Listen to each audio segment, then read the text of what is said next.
Nagsimula ng mag-prepare ang engaged couple na sina Bea Alonzo at Dominic Roque para sa kanilang wedding na inaasang mangyari ngayong 2024. Kwento ni Dominic sa isang panayam mula nang pumasok ang bagong taon ay nag-start na sila ni Bea sa kanilang wedding preparation.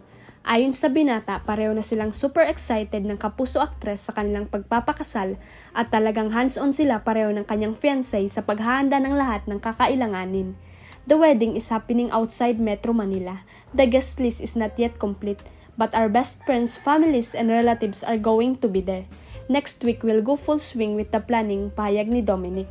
Nabanggit din na negosyante at hindi na aktibong aktor na marami silang mga kaibigan ni Bea na gustong tumulong sa wedding planning and preparation, kaya nagpapasalamat siya sa mga ito.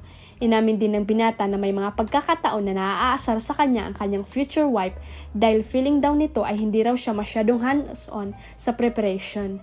Sometimes she gets annoyed with me because she feels like I'm not too involved, but every woman has a dream wedding and Bea has one.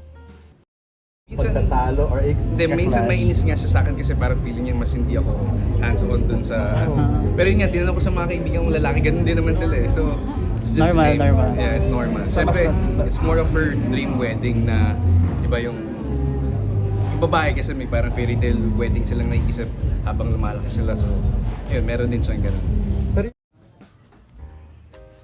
We're just thankful that a lot of our friends are involved in this.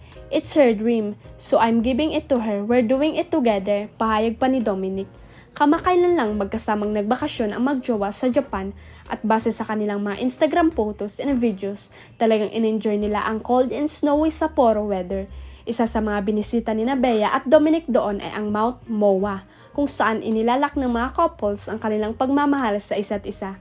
Doon nga isinabit ng engaged couple ang kanilang love padlock, particular sa railings ng fortune bell.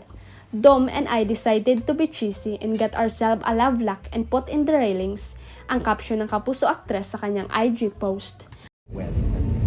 For her, it's her dream eh. So, why not do it together? So, Huwag kalimutang i-click ang subscribe button at i-ring ang notification bell para sa latest at legit chika updates.